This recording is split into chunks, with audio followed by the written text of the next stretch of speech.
नमस्कार दोस्तों, द्रोण एकेडमी में आप सभी का एक बार फिर से स्वागत है। ठीक है, वायुमंडल का जो सेकंड पार्ट बचा हुआ था उस सेकंड पार्ट के बारे में आज हम लोग चर्चा करेंगे। ठीक है, और उस सेकंड पार्ट को पढ़ेंगे। उस सेकंड पार्ट को पढ़ने के बाद फिर आगे बढ़ेंगे। ठीक है, तो सबसे पहले हम लोग पढ़ने वाले हैं वायुमंडल का पार्ट 2।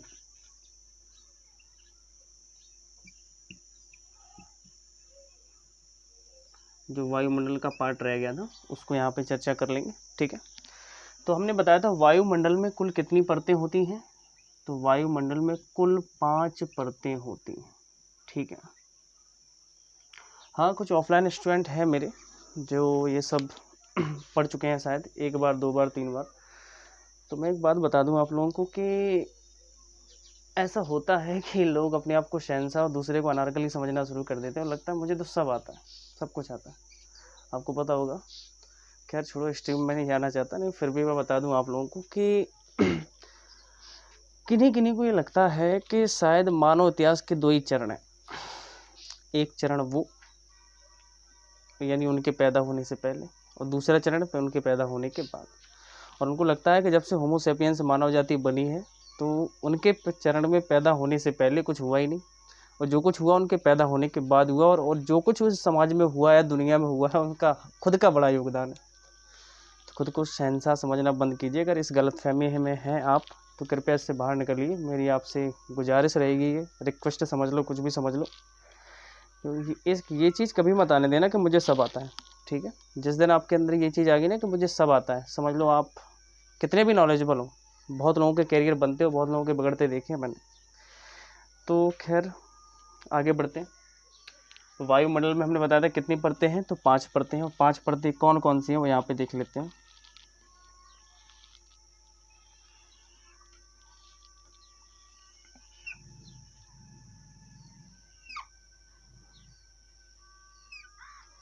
तो सबसे पहले है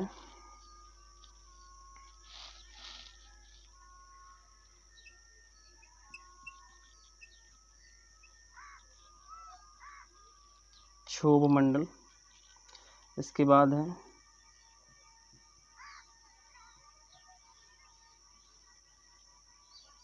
समताप मंडल, फिर है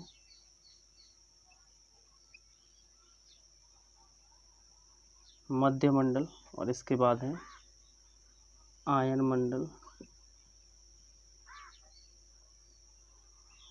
और सबसे लास्ट में है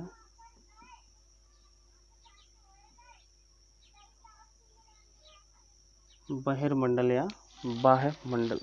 ठीक है, तो अच्छा, उस दिन मैंने ये भी बताया था ना कि इंग्लिश में नाम, ठीक है, जानने के लिए, तो इंग्लिश में भी नाम देख लो, कोई दिक्कत नहीं। तो इंग्लिश में नाम जानने के लिए सबसे पहले क्षोभ मंडल को क्या कहते हैं?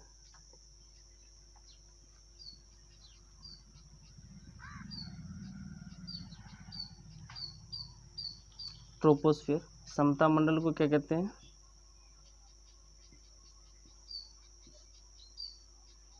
स्ट्रेटोस्फियर। मध्य मंडल को क्या कहते हैं? मीजोस्फियर। आयन मंडल को क्या कहते हैं?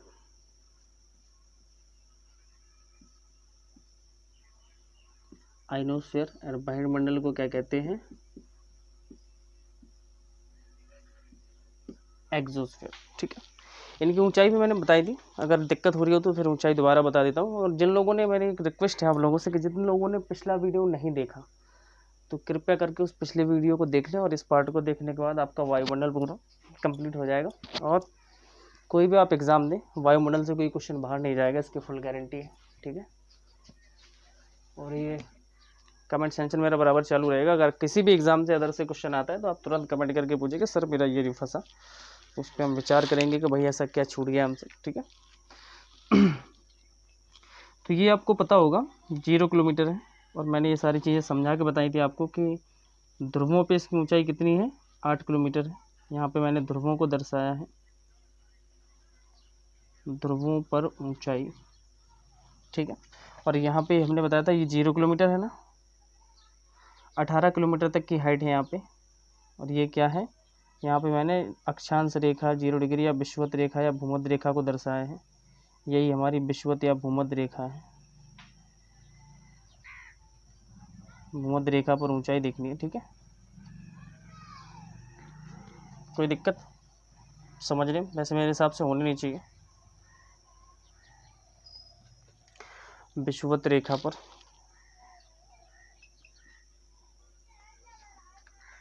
आप समझो।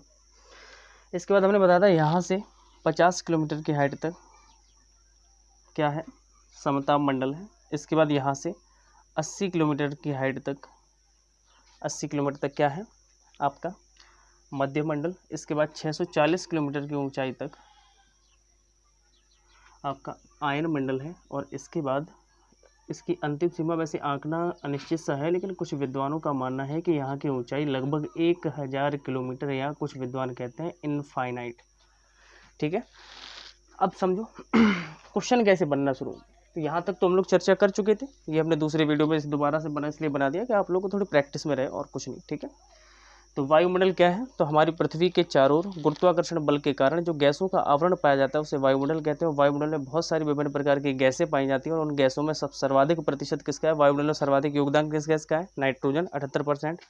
इसके बाद आती है ऑक्सीजन 21%। इसके बाद कौन सी है, आर्गन 0.93%, या हम कह सकते हैं लगभग 1%। और इसके बाद कौन सी है, कार्बन डाइऑक्साइड।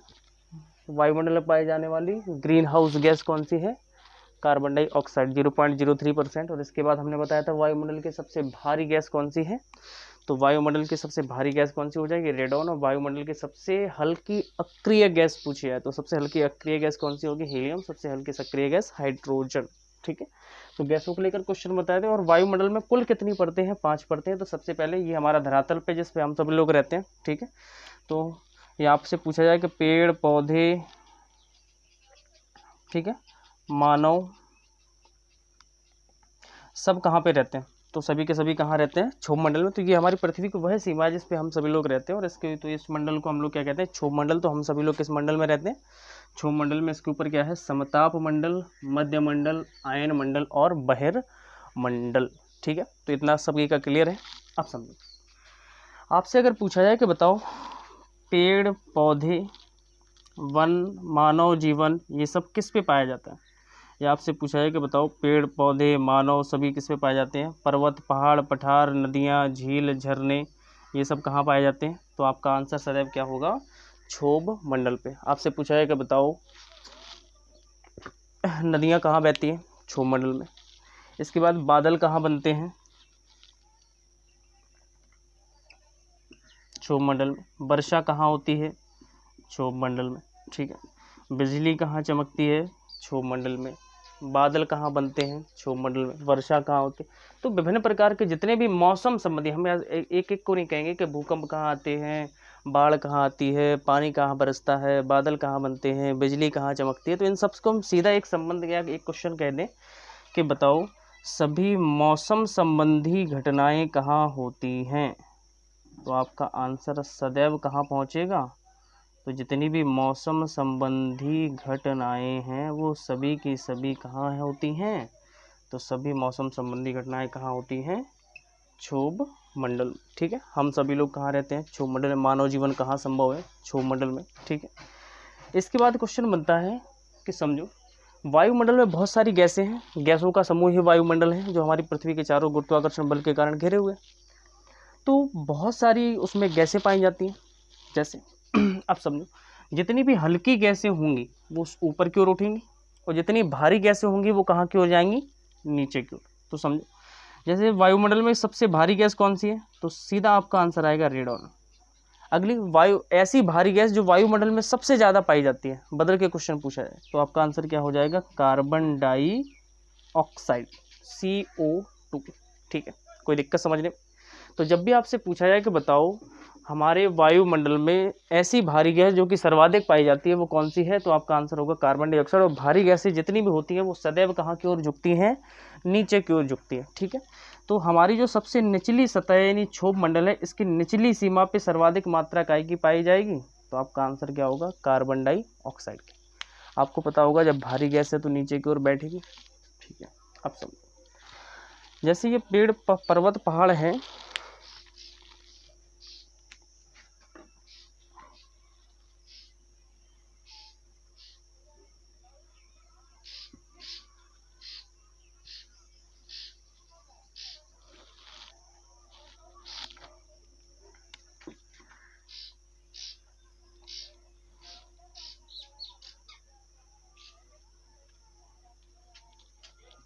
ठीक है।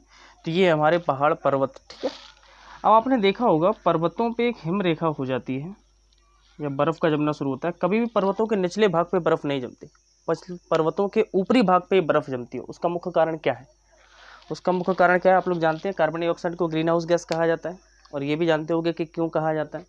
तो क्यों कहा जाता है ये मैं आपको बता दूं कि आपको पता होगा ग्रीन हाउस गैस इसलिए कहा जाता है क्योंकि कार्बन डाइऑक्साइड की एक क्वालिटी होती है कि कार्बन डाइऑक्साइड गैस जो है वह सूर्य से आने वाली ऊर्जा, ऊष्मा, प्रकाश यानी विकिरण को अपनी ओर आकर्षित कर लेती है, अपनी ओर खींच लेती है, अपने पास रख लेती है और उस विकिरण को बाहर नहीं जाने देती है। यही कारण है कि कार्बन डाइऑक्साइड की वजह से क्या होता है, गर्मी बढ़ती है। आपने जैसे देखा होगा कि ग्लोबल वार्मिंग क्या है, जिसको हम वैश्विक तापन कहते हैं।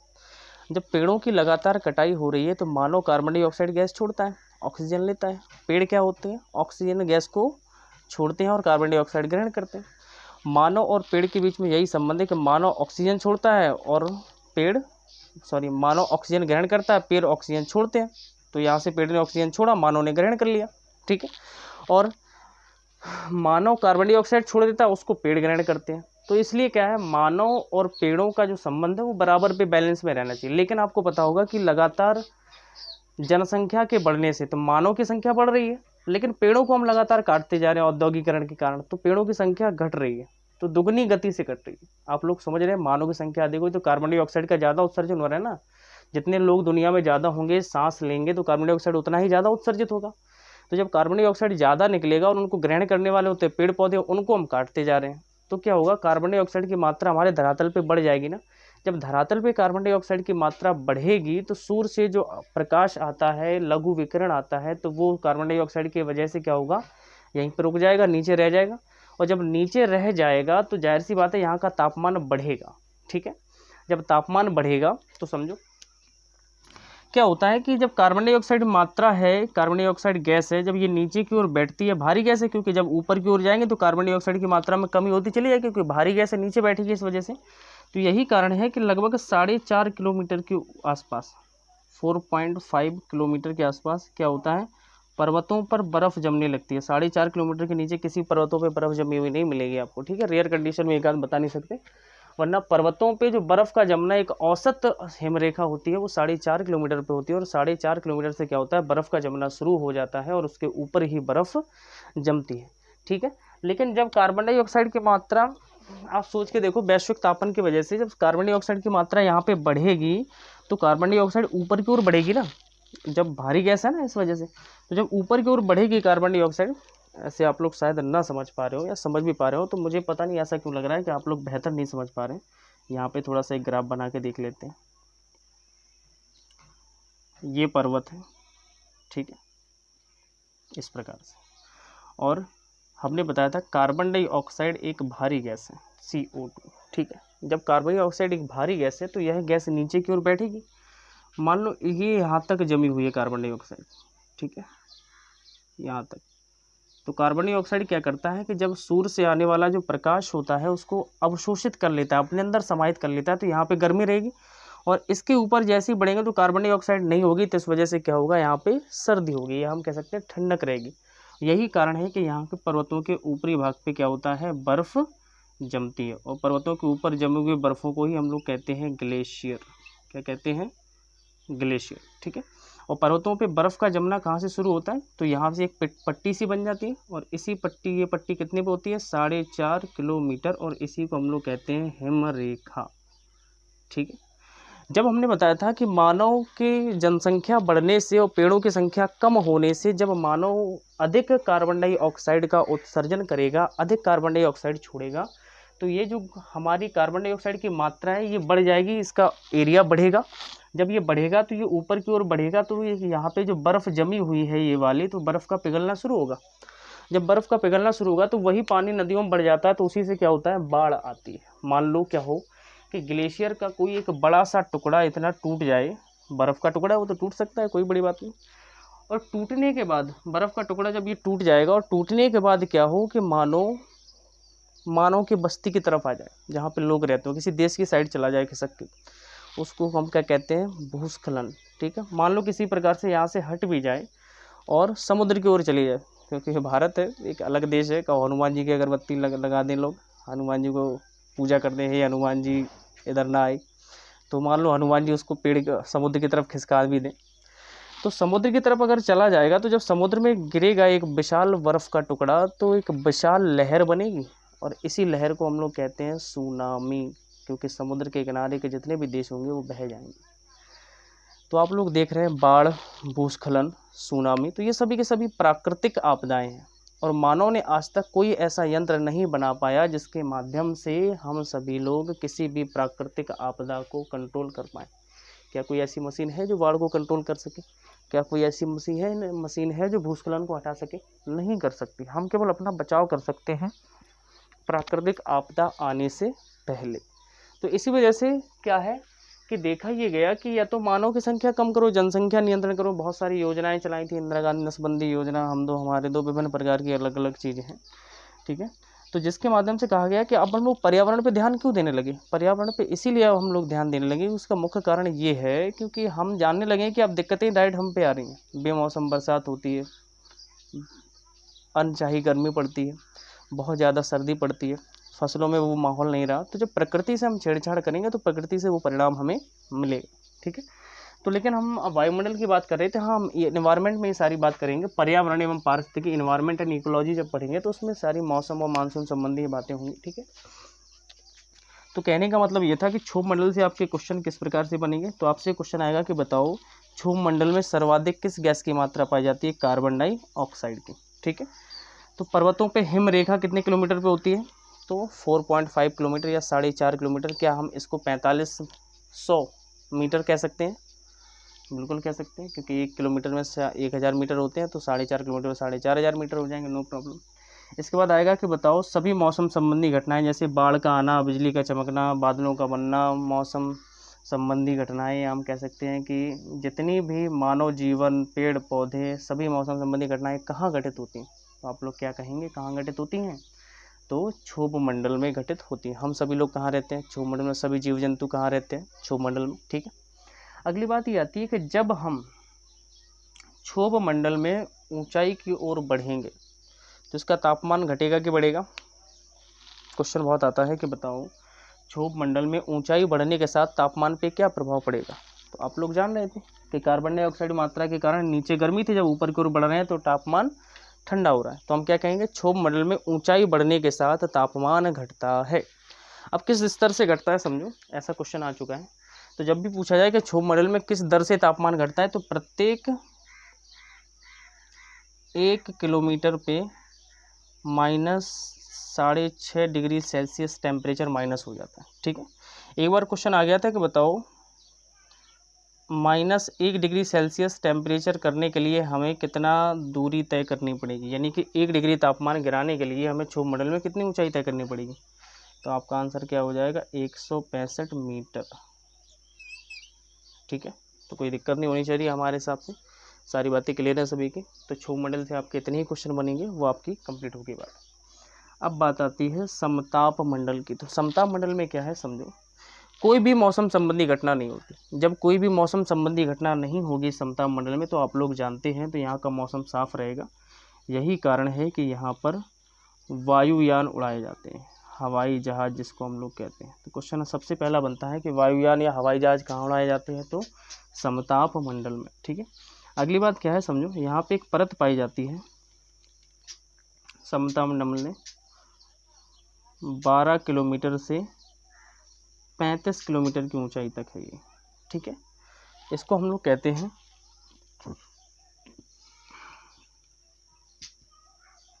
ओजोन परत, O3, ठीक है। कोई दिक्कत? तो आपसे पूछा है कि बताओ ओजोन परत किस मंडल में पाई जाती है? ओजोन परत किस मंडल की विशेषता है? तो किसकी है? समताप मंडल की। ओजोन परत की मोटाई क्या है? तो 15 से 35 किलोमीटर की इसकी ऊंचाई है। और ओजोन परत की आपसे अगर मोटाई पूछी जाए कि ओजोन परत की मोटाई क्या हो जाएगी, तो आप लोग क्या कहेंगे? ओजोन परत की मोटाई 20 किलोमीटर मोटाई हो जाएगी, क्योंकि 15 से 35 के बीच में कितने किलोमीटर बनेंगे? 20 किलोमीटर बनेंगे, ठीक है। बहुत गर्मी है। इसके बाद आगे समझो, ओजोन परत को लेकर क्वेश्चन बनते हैं थोड़े से, इसको मैं मिटा देता हूँ, ओजोन परत वाले क्वेश्चन हम लोग देख लेते हैं, कोई दिक्कत, इसको भी मिटा देता हूँ।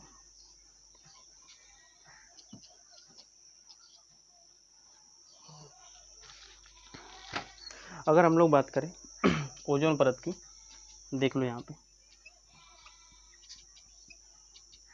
ओजोन परत O3। तो ओजोन परत की अगर हम लोग बात करें तो ओजोन परत की हमने अगर बात की जाए, सबसे पहले बात आती है ओजोन परत की खोज किसने की। तो ओजोन परत की खोज की थी विलियम डगलस ने, ठीक है। इसके बाद आती है ओजोन परत जो है, ओजोन परत का काम क्या है, ओजोन परत करती क्या है। तो आपको पता होगा कि ओजोन परत जो है हमारी समताप मंडल में पाई जाती है और सूर्य से आने वाली जो परावैंगनी किरणें होती हैं, अल्ट्रावायलेट रेस होती हैं हमारी, जो सूर्य से निकलती हैं, जो हमारे लघु विकिरण के साथ हमारे पास आती हैं, ठीक है। तो सूर्य से आने वाली परावैंगनी किरणों को यह क्या कर ली है, अवशोषित कर लेती है एवं उसका कुछ अवशोषित कर लेती है और उसको परावर्तित कर देती है, जिसके माध्यम से वो परावैंगनी किरणें हमारे धरातल पे नहीं आ पाती। अगर परावैंगनी किरणें हमारे धरातल पे आ जाएं तो क्या होगा, मानव को स्किन कैंसर, मुंह पे कील मुहासे होना, तो तरह तरह की विभिन्न सरकारी, स्किन कैंसर सबसे मोस्ट इंपॉर्टेंट है, ठीक है। तो आपसे अगर पूछा जाए कि ओजोन परत का काम क्या है, तो ओजोन परत सूर्य से आने वाली परावैंगनी किरणों का अवशोषण एवं परावर्तन करती है, जिसके माध्यम से यह हमारे क्षोभमंडल तक न आ पाए, यानी परावैंगनी किरणें क्षोभमंडल तक आ जाए तो सबसे ज़्यादा मानव को क्या दिक्कत होगी। तो आप लोग सीधा आंसर करेंगे स्किन कैंसर या त्वचा का कैंसर, ठीक है। अगली बात आती है कि ओजोन परत धीरे धीरे क्षरित होने लगी, उसका मुख्य कारण क्या था। तो ओजोन परत को सर्वाधिक नुकसान किससे है, या ओजोन परत का सर्वाधिक क्षरण किस चीज़ से होता है, तो CFC गैस से, ठीक है। इसी को हम लोग क्या कहते हैं, क्लोरोफ्लोरोकार्बन, कोई दिक्कत। तो क्लोरोफ्लोरोकार्बन से सबसे ज़्यादा नुकसान है, सबसे ज़्यादा हार्मफुल है ओजोन परत के लिए, ठीक है। बात आती है CFC का उत्सर्जन कैसे होता है, CFC कैसे निकलती है। तो CFC का उत्सर्जन होता है फ्रिज, AC और रेफ्रिजरेटर, एक ही बात आदि, ठीक है। तो फ्रिज AC इन सबसे क्या होता है, CFC गैस का उत्सर्जन होता है और यह CFC क्या होती है, हमारे ओजोन परत को नुकसान पहुंचाती है। और जिसके वजह से क्या हुआ कि धीरे धीरे जब लगातार CFC गैस में बढ़ोतरी हुई और ओजोन परत में क्या हुआ कि ओजोन परत क्षरित हो गई, ओजोन परत में छेद हो गए, ओजोन परत में होल हो गया, ठीक है। इसके बारे में पहली बार किसने बताया था, ओजोन परत क्षरण के बारे में किसने बताया था।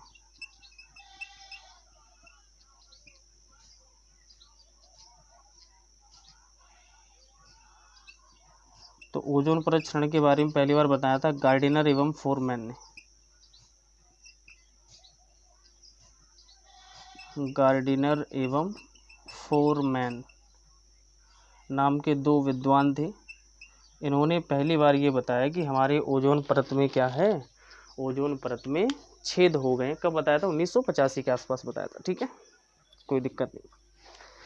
तो ओजोन परत में जब छेद हो गए तो जाहिर सी बात है कि हमारी ओजोन परत जो सूर्य से आने वाली परावैंगनी किरणें हैं, उन परावैंगनी किरणों का अब रोक नहीं पाती और पहले रोक पाती थी। तो क्वेश्चन आता है कि ओजोन परत वर्तमान में, प्रेजेंट में, ओजोन परत अगर बात की जाए कि जो हमारी UV रेस कह सकते हैं, अल्ट्रावायलेट किरणें या परावैंगनी किरणें, ये परावैंगनी किरणें कितने परसेंट, अपने आप में हर चीज़ 100% है, तो कितने परसेंट आ पाती हैं प्रेजेंट में, कितने परसेंट आती है हमारी पृथ्वी पे।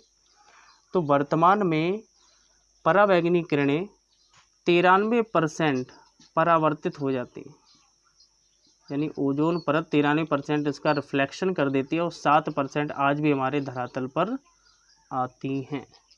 और ये धरातल पे आना बहुत ज़रूरी है, क्योंकि छोटे छोटे जो जीव होते हैं, शैवाल, ये सब समुद्री जीव हैं, जैसे फंगी है, ये सब, तो कवक शैवाल, यदि इनको नष्ट न किया जाए तो ये पूरा समुद्र इन्हीं शैवालों और कवकों से भर जाएगा, और जिसके माध्यम से हमारा जो इकोसिस्टम है या पारिस्थितिकी है, वो एक आदर्श पारिस्थितिकी नहीं रह जाएगी। इन्हीं जीवों का पूरे समाज पे, या हम कह सकते हैं पूरी पृथ्वी पे, पूरे जलीय इलाके पे इन्हीं का कब्जा हो जाएगा। धीरे धीरे ये मानव को भी खा जाएंगे। इस वजह से क्या है कि परावैंगनी किरणें जो हैं वो 7% आती हैं, और जिस प्रकार से जो हानिकारक शैवाल और कवक होते हैं उनको नष्ट कर देती है और हमारा पारिस्थितिकी तंत्र या इकोसिस्टम जो है वो मेंटेन रहता है, ठीक है। तो आपसे अगर क्वेश्चन बनेंगे कि ओजोन परत के बारे में, ओजोन परत का फॉर्मूला क्या है, O3। ओजोन परत की खोज किसने की, विलियम डगलस ने। ओजोन परत का क्षरण किससे है सर्वाधिक, CFC गैस से है। CFC गैस का उत्सर्जन कैसे होता है, फ्रिज, AC, रेफ्रिजरेटर। CFC का अर्थ क्या होता है, क्लोरोफ्लोरोकार्बन, क्लोरीन, फ्लोरीन और कार्बन के अणुओं से मिलकर ये बनती है। ओजोन परत क्षरण के बारे में पहली बार किसने बताया था, गार्डिनर और फोरमैन ने बताया था। कब बताया था, 1985 में बताया था, ठीक है। और इसमें जो ओजोन परत में होल हो गया है, छेद हो गया है, इसकी वजह से वर्तमान में कितने % किरणें हमारे धरातल पे आ जाती हैं, तो 7% किरणें हमारे धरातल पे अभी भी आ जाती हैं और 93% किरणों का ओजोन परत परावर्तन कर देती है। सारी बात क्लियर। जब देखा गया कि ओजोन परत में जो होल हो गया वह होल धीरे धीरे बढ़ रहा है, बढ़ता चला जा रहा है, यदि यह इसी प्रकार से बढ़ता रहा और धीरे धीरे क्या होगा कि यह मानव पे भी हावी होने लगेगा, इस वजह से क्या किया गया, कहा गया कि हमें कुछ ना कुछ करना पड़ेगा या हमें पूरे विश्व को ये बात बतानी पड़ेगी कि धुएं का इन सब का उत्सर्जन ना करो और किसी भी प्रकार से करके क्या करो कि हमारा जो ओजोन परत है इसका उत्सर्जन या CFC गैस का जो उत्सर्जन है वो किसी प्रकार से रोक दिया जाए, जिसके माध्यम से कैसे भी करके ये सारी चीज़ें घटित ना हो, ठीक है। तो ओजोन परत के क्षरण को लेकर जो रुकावट हुई, इसके बारे में पहली बार बात की गई 1985 में, ठीक है।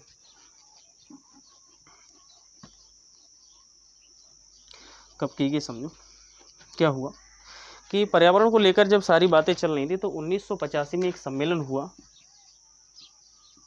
जिसको कहते हैं वियना सम्मेलन। वियना कहाँ पड़ता है ये आप लोग जानते हैं, अरे बोलो राक्षसों, अच्छा ऑफलाइन नहीं है ये ऑनलाइन क्लास। वियना पड़ता है ऑस्ट्रिया में,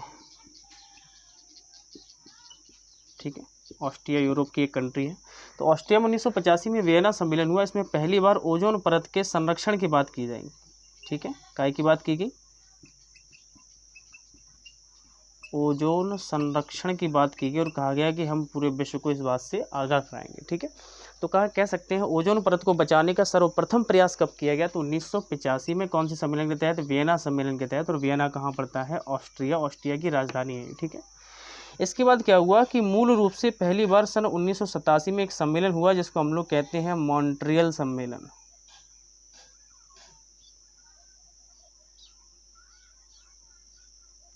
मॉन्ट्रियल कॉन्फ्रेंस। और मॉन्ट्रियल कहाँ पड़ता है, किस देश में पड़ता है मॉन्ट्रियल, कनाडा।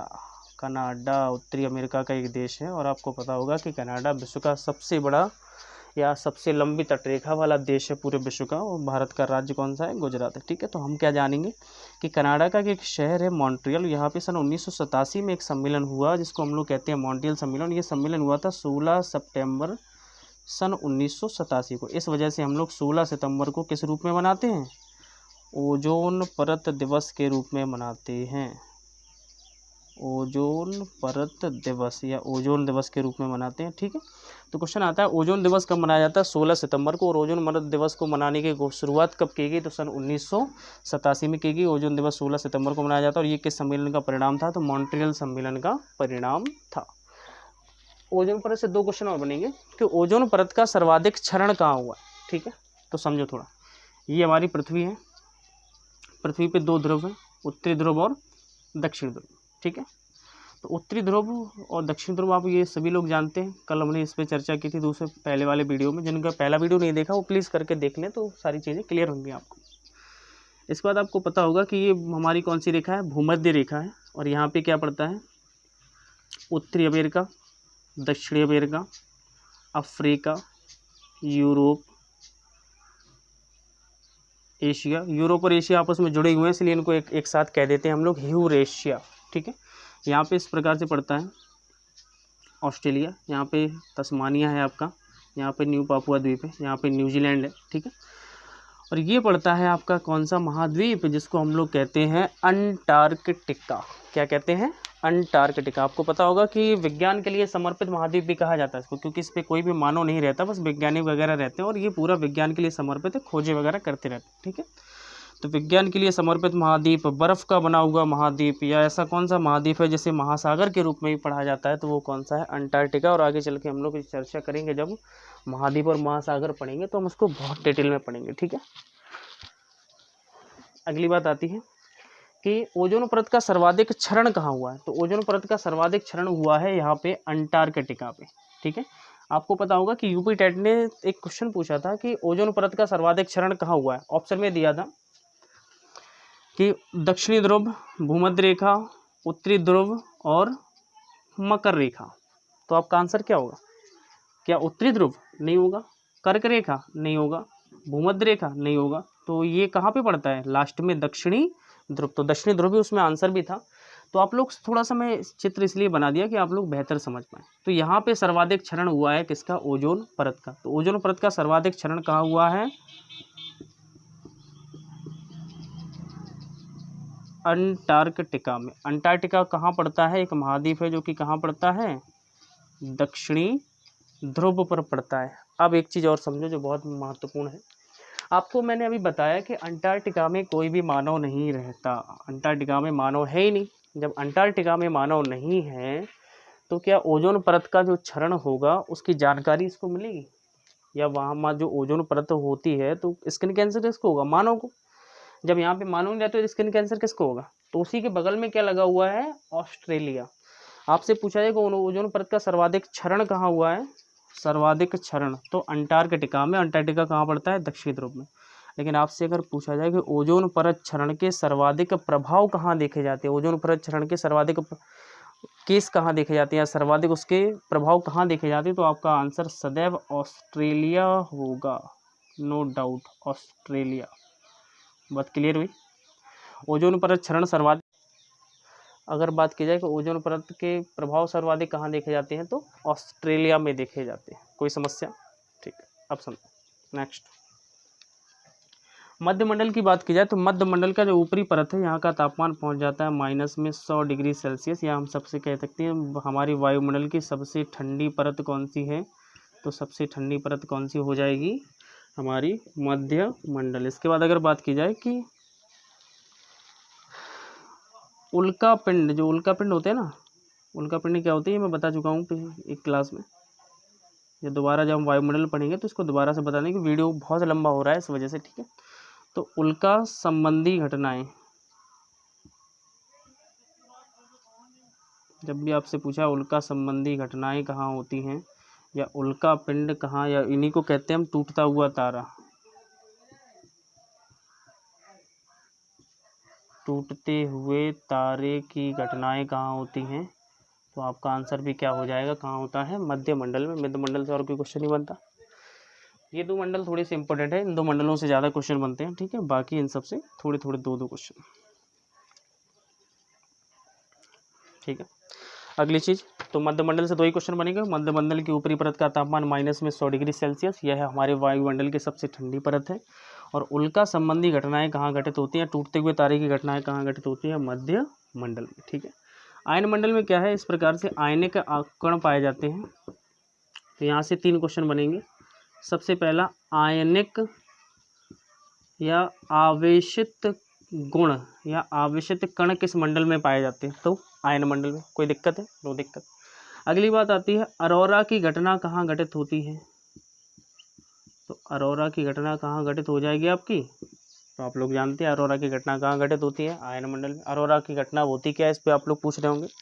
तो अरोरा की घटना क्या होती है? समझो हमारी पृथ्वी पर ध्रुवों से हम कह सकते हैं कि हमारा जो सूर्य है, जैसे ये सूर्य है,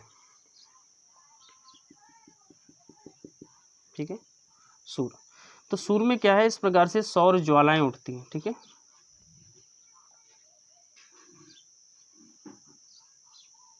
इस प्रकार से सौर ज्वालाएं उठती हैं। तो जो सौर ज्वालाएं सोलर फ्लेयर्स कहा जाता है, जब ये उठती हैं तो इनका जो विकिरण होता है, इनका जो कहते हैं ना लौ का जो प्रकाश होता है, इस लौ के प्रकाश से हमारा आयन मंडल आवेशित हो जाता है वायुमंडल का। ठीक है, तो इसी घटना को हम कह सकते हैं कि सूर्य की सोलर फ्लेयर से या सौर ज्वालाओं से हमारे आयन मंडल का आवेशित होना ही अरोरा की घटना कहलाती है। हम सौर मंडल में दोबारा से इस बात पे चर्चा करेंगे और अरोरा की घटना आपको पुनः समझाएंगे। ठीक है, तो अरोरा की घटना कहाँ घटित होती है आप लोग जानते हैं। अगली चीज़ आती है कि हमारे धरातल से जो रेडियो तरंगें छोड़ी जाती हैं तो उनका रिफ्लेक्शन या परावर्तन भी कहाँ से होता है? तो हम कह सकते हैं धरातल से आने वाली रेडियो तरंगों का परावर्तन। तो रेडियो तरंगों का परावर्तन भी कहाँ से होता है? आयन मंडल से। आयन मंडल से और कोई क्वेश्चन नहीं बनता। 3 क्वेश्चन। आयनिक आवेशित कण कहाँ पाए जाते हैं? आयन मंडल में। अरोरा की घटना कहाँ होती है? आयन मंडल में। रेडियो तरंगों का परावर्तन कहाँ होता है जो कि धरातल से आती है? तो आयन मंडल में। ठीक है। बहिर्मंडल में क्या है? सबसे बाद जब भारी गैसें कार्बन डाइऑक्साइड जैसे नीचे को बैठ रही तो हल्की गैसें कहाँ पाई जाएंगी? तो वायुमंडल के जो भी हल्की गैसें हैं जैसे हाइड्रोजन है, हीलियम आदि, तो हाइड्रोजन हीलियम जैसी सभी हल्की गैसें बहिर्मंडल में समाहित होती है या बहिर्मंडल में पाई जाती है। अगली चीज़ होती है उपग्रह। सैटेलाइट जानते हैं ना आप लोग? उपग्रह, सैटेलाइट। तो उपग्रह सदैव कहाँ छोड़े जाते हैं? हमारे बहिर्मंडल में ही छोड़े जाते हैं। उपग्रह देखे ना आप लोगों ने? सैटेलाइट नहीं देखे तो थोड़ा सा प्रयास कर देता हूँ बनाने का। अच्छा तो नहीं बना पाऊंगा लेकिन आज समझ जाएंगे आप लोग, इसकी गारंटी। आपने देखे होंगे इस प्रकार से।